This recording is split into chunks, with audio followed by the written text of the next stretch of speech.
ಶುಭೋದಯ. ಇವತ್ತಿನ ನುಡಿ ಮುತ್ತಿ ಏನಪ್ಪ ಅಂತ ಅಂದರೆ, ಕುಂಬಾರ ಹಲವಾರು ಮಡಿಕೆಗಳನ್ನು ಮಾಡಿಟ್ಟಿರ್ತಾನೆ.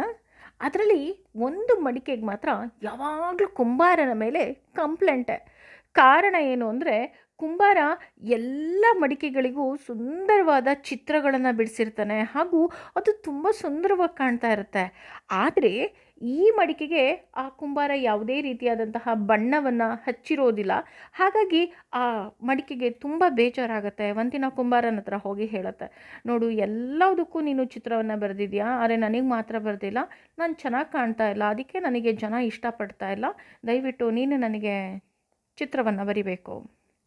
ತಕ್ಷಣ ಆ ಕುಂಬಾರ ಆ ಮಡಿಕೆಗೂ ಸಹ ಸುಂದರವಾದ ಚಿತ್ರವನ್ನು ಬಿಡಿಸ್ತಾನೆ, ಹೂಗಳನ್ನು ಬಿಡಿಸ್ತಾನೆ. ತುಂಬ ಚೆನ್ನಾಗಿರುತ್ತೆ.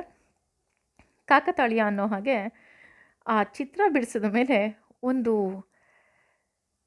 ಚಿಟ್ಟೆ ಬಂದು ಅದರ ಮೇಲೆ ಕುತ್ಕೊಳ್ಳುತ್ತೆ. ಕುತ್ಕೊಂಡಿದ್ದ ತಕ್ಷಣ ಆ ಮಡಿಕೆಗೆ ಎಷ್ಟು ಖುಷಿ ಅಂದರೆ, ತಕ್ಷಣ ಅದು ಕುಣಿದಾಡೋದಕ್ಕೆ ಶುರು ಆಗುತ್ತೆ. ಹಾಗೂ ಅದು ಹೇಳುತ್ತೆ, ನಾನು ಸುಂದರವಾಗಿ ಕಾಣ್ತಾ ಇದ್ದೀನಲ್ವಾ, ಅದಕ್ಕೋಸ್ಕರ ನೀನು ಬಂದು ನನ್ನ ಮೇಲೆ ಕುತ್ಕೊಂಡೆ ಅಂತ. ಆಗ ಆ ಚಿಟ್ಟೆ ಸುಂದರವಾದ ಹೇಳುತ್ತೆ, ನೀನು ಸುಂದರವಾಗಿದೆಯಾ ಅಂತ ನಾನು ಬಂದು ಕುತ್ಕೊಂಡಿಲ್ಲ. ನೀನು ಈ ಬೇಸಿಗೆಯಲ್ಲಿ ಶೀತಲವಾದ ನೀರನ್ನು ಕೊಡ್ತಾ ಇದ್ದೆ, ಅದು ನನ್ನ ದಣಿವನ್ನು ಆರಿಸ್ತಾ ಇತ್ತು. ಹಾಗಾಗಿ ನಾನು ನಿನ್ನ ಮೇಲೆ ಬಂದು ಕೂತೆ ಅಷ್ಟೇ. ನೀನು ಚಿತ್ರ ಬಿಡಿಸಿಲ್ಲ ಅಂದರೂ ನೀನು ನನಗೆ ಒಂದೇನೆ. ಯಾಕೆ ಅಂದರೆ ನಿನ್ನ ಆಂತರ್ಯದಲ್ಲಿ ಶುದ್ಧತೆ ಇದೆ ಹಾಗೂ ಶಾಂತತೆ ಇದೆ. ಹಾಗಾಗಿ ಆ ಶಾಂತತೆ ನನಗೆ ತುಂಬ ಇಷ್ಟ. ಹಾಗಾಗಿ ಆ ಶೀತಲತ್ವಕ್ಕೆ ನಾನು ಮಾರಿ ಹೋದನೇ ವಿನಃ ನಿನ್ನ ರೂಪಕ್ಕೆ ಅಲ್ಲ ಅಂತ ಹೇಳುತ್ತೆ. ತಕ್ಷಣ ಆ ಮಡಿಕೆಗೆ ಆಶ್ಚರ್ಯ ಆಗುತ್ತೆ, ಹೌದಾ ಅಂತ. ಯೋಚನೆ ಮಾಡಬೇಕಾಗಿರೋ ವಿಷಯ.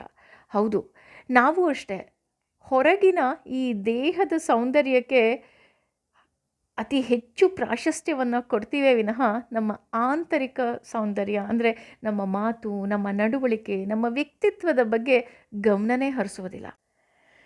ಜನ ಆಕರ್ಷಿತರಾಗೋದು ನಮ್ಮ ವ್ಯಕ್ತಿತ್ವಕ್ಕೆ ಹಾಗೂ ನಮ್ಮ ಶಾಂತ ಸ್ವಭಾವಕ್ಕೆ ಅಲ್ವಾ? ಯೋಚನೆ ಮಾಡಿ. ಅದಕ್ಕಿಂತ ಹೆಚ್ಚಾಗಿ ನಮ್ಮೊಳಗೆ ಭಗವಂತ ಇರೋದಕ್ಕೆ ನಾವಿದ್ದೀವಿ ಅನ್ನೋದನ್ನು ನಾವು ಮರಿಲೇಬಾರ್ದು. ಪ್ರತಿದಿನ ಹೇಳಬೇಕು, ನಾಹಂ ಕರ್ತ ಹರಿಕರ್ತ. ಭಗವಂತನ ನನ್ನ ಕೈಯಲ್ಲಿ ಎಲ್ಲ ಕೆಲಸವನ್ನು ಮಾಡಿಸ್ತಾ ಇದ್ದಾನೆ ಅಷ್ಟೇ. ಅವನು ನಮ್ಮ ದೇಹದಲ್ಲಿ ಇರೋವರೆಗೂ ಅಷ್ಟೇ ನಮಗೆ ಬೆಲೆ. ಹಾಗಾಗಿ ಸಂಪೂರ್ಣ ಶರಣಾಗಬೇಕು. ಆಗ ಆತ ನಮ್ಮ ಕೈಯಲ್ಲಿ ಧರ್ಮ ಕಾರ್ಯಗಳನ್ನು ಮಾಡಿಸ್ತಾನೆ ಅಷ್ಟೆ. ಏನಂತೀರಾ? ಯೋಚನೆ ಮಾಡಿ. Thank you.